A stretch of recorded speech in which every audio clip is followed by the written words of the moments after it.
Jacob Thorne was a successful criminal defense lawyer in his mid-40s, known for his sharp mind and impeccable track record. He had represented some of the most notorious criminals, skillfully navigating the grey areas of the law. His career, however, was not the only thing that made him the subject of rumours and whispers around the courthouse. Jacob's personal life was as complicated as the cases he handled. Divorced twice, he had a reputation for being a ladies' man, which he wore as a badge of honour. But his latest affair was different. It was not just a fling with a paralegal or a journalist eager for an inside scoop. This time, it involved Catherine Hale, the beautiful and enigmatic wife of his client, Robert Hale. Robert Hale was a wealthy entrepreneur accused of financial fraud and embezzlement. He was a powerful figure in the city, and his arrest had made headlines. Robert had hired Jacob, one of the best in the business, to defend him against these charges. During the long, grueling hours of preparation for the trial, Jacob had met Catherine. She was in her early 30s, elegant and poised, with a magnetic presence that was hard to ignore. The attraction between Jacob and Catherine was immediate and undeniable. What started as lingering glances during legal briefings quickly escalated into stolen moments and secretive rendezvous. They justified their affair as a distraction from the stress of the trial, but deep down, they both knew it was much more than that. The relationship was reckless and dangerous. Jacob knew the risks involved. Not only was Catherine the wife of his client, but Robert Hale was also a man known for his ruthless demeanor and unforgiving nature. If Robert ever found out, the consequences would be disastrous. But passion has a way of clouding judgment, and Jacob was too far gone to turn back.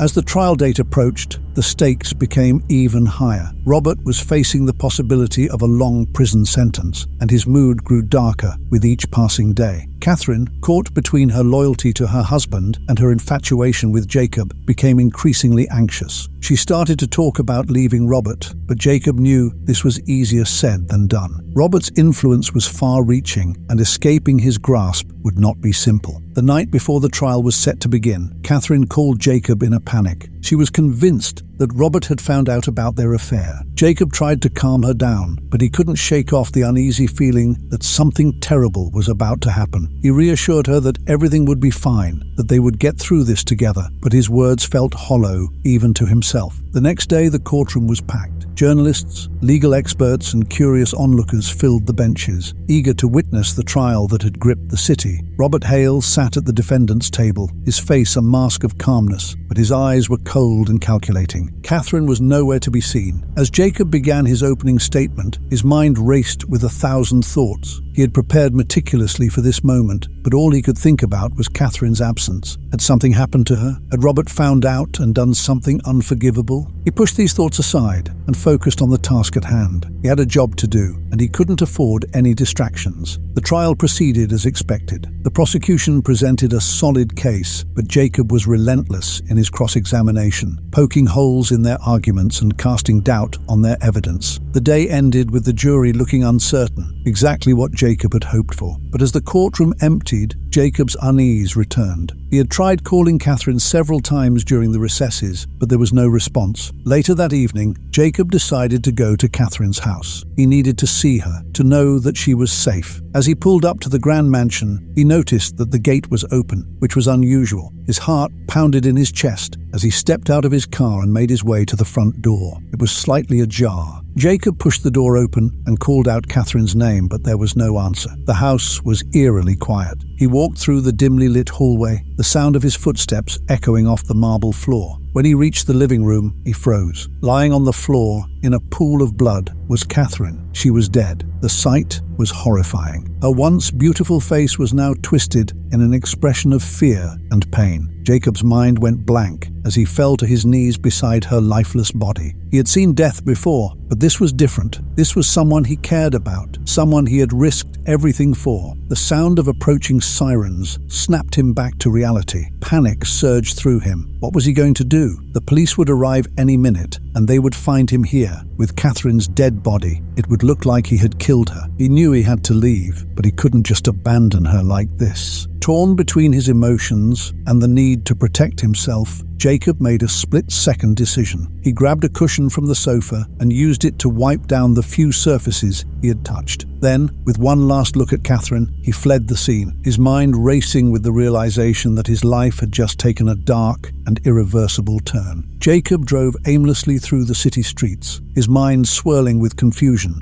and fear. He knew he needed to clear his head and figure out his next move. Stopping at a secluded parking lot, he took a deep breath and tried to piece together what had happened. Catherine was dead. The woman he had risked everything for was lying lifeless on the floor of her own home. Who could have done this? The thought that Robert might have discovered their affair and killed her crossed his mind, but Robert had been in court the entire day. Could he have hired someone? Was it a crime of passion or something else entirely? Jacob's phone buzzed, breaking his train of thought. It was a text from an unknown number. "You're in over your head, Jacob. Stay quiet if you want to survive." His blood ran cold. Who was this? Did someone know he had been at the crime scene? Was he being watched? Jacob realized he was no longer just a lawyer caught in a scandalous affair. He was now a potential suspect in a murder case. He needed to think fast. The next morning, the news of Catherine Hale's murder spread like wildfire. The media swarmed the courthouse, and the whispers that had once been about Robert's financial crimes shifted to the grisly murder of his wife. Reporters speculated about Robert's involvement, but Jacob knew it was only a matter of time before they turned their attention to him. Jacob returned to the courthouse, trying to maintain a semblance of normalcy. He was greeted by Detective Laura Whitman, a seasoned investigator with a reputation for being relentless in her pursuit of the truth. She had a stern look on her face as she approached him. "Mr. Thorne, I need to ask you a few questions about Catherine Hale's death," she said, her voice calm but firm. "Of course, Detective. I'm just as shocked as everyone else," Jacob replied, trying to sound as composed as possible. "Where were you last night?" she asked, her eyes studying him intently. "I was at home, preparing for today's proceedings. I didn't hear about Catherine's death until this morning." He lied, hoping his voice didn't betray his anxiety. "Do you have anyone who can confirm your whereabouts?" she pressed. Jacob hesitated. He knew he was digging himself into a deeper hole, but admitting he had been at Catherine's house would make him the prime suspect. "No, I was alone." Detective Whitman nodded, her expression unreadable. "You know, Mr. Thorne, people have been talking. There are rumors that you were close to Mrs. Hale." Jacob felt a knot tighten in his stomach. "Rumors are just that, Detective. I was her husband's lawyer, nothing more," she said, unconvinced. "Well, if you think of anything else, please don't hesitate to call." As she walked away, Jacob knew she didn't believe him. He could see it in her eyes. She would dig until she found something, and with every lie he told, he was giving her more reasons to suspect him. Later that evening, Jacob decided to return to Catherine's house. He needed to know if there was something he had missed, some clue that could lead him to the real killer. He parked a few blocks away and made his way to the back entrance. The police had finished their initial sweep of the crime scene, but yellow tape still surrounded the property. Inside, the house felt even more ominous than before. The air was thick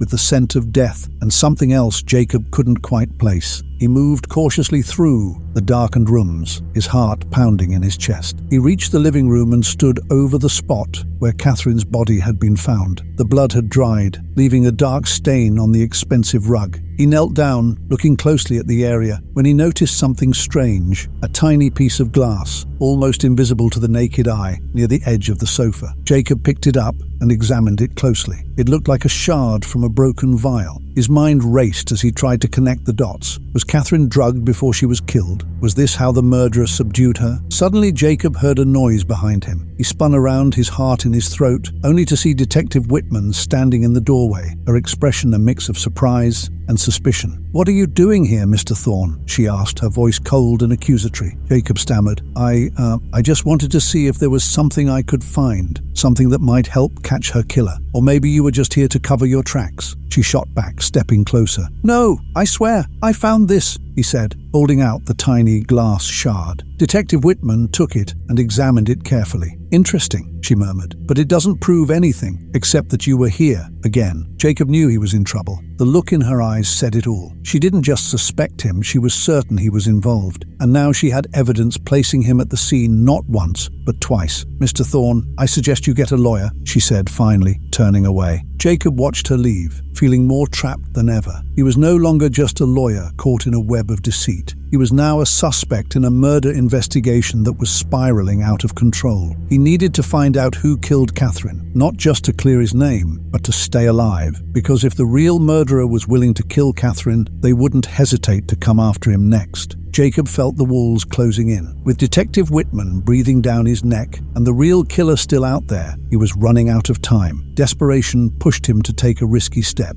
He needed to find out who had sent that ominous text message warning him to stay quiet. It was his only lead, and it was a long shot. Using a burner phone, Jacob texted the unknown number. "I know what you did. Meet me at Catherine's house, or I'll go to the police." He waited, heart racing, hoping this gamble would pay off. After what felt like an eternity, his phone buzzed. A single message appeared. "Midnight. Come alone." Jacob arrived at Catherine's house just before midnight, his mind spinning with possibilities. He kept to the shadows, his eyes scanning the surroundings for any signs of movement. Suddenly, a car pulled up, its headlights cutting through the darkness. A figure stepped out, and Jacob's breath caught in his throat. It was Robert Hale. Robert's face was a mask of rage as he stormed towards Jacob. "You bastard! You thought you could play me. Did you really think I wouldn't find out?" He spat, his voice trembling with fury. "Robert, I didn't kill Catherine," Jacob said, keeping his voice steady. "But I know you didn't either, so who did?" Robert's eyes narrowed. "You don't get to ask questions, Thorne. You destroyed my life, my family. She was mine." His voice cracked with a mix of anger and grief. Jacob felt a pang of guilt, but he pushed it aside. "We're both being played, Robert. Whoever did this wanted us to destroy each other. Think about it. You were in court all day. Someone else killed Catherine and framed me." Robert hesitated, his expression shifting from rage to confusion. "Then who? Who would do this?" Before Jacob could respond, a movement behind Robert caught his eye. Detective Whitman emerged from the shadows, her gun trained on them. "Drop it, Robert," she ordered, a voice firm. "Step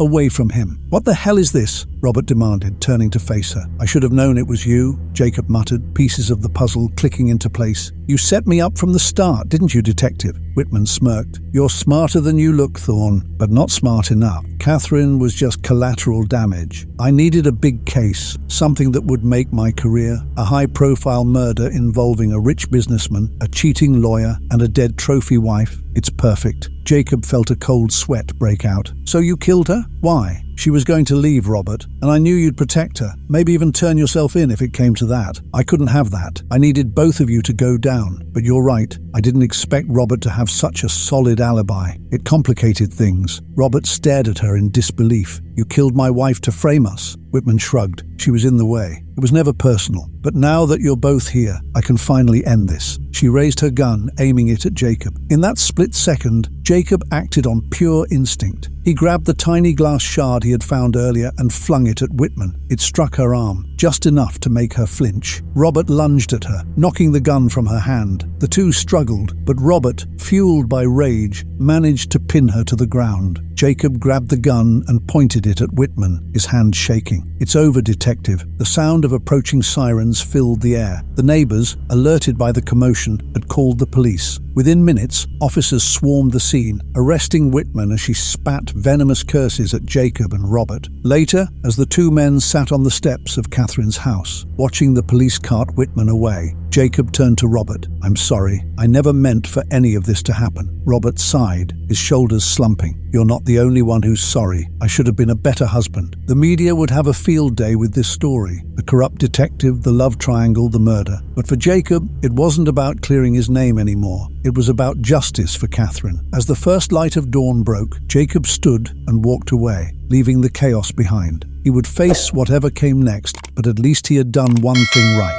He had found Catherine's killer and brought her to justice. That was all that mattered now.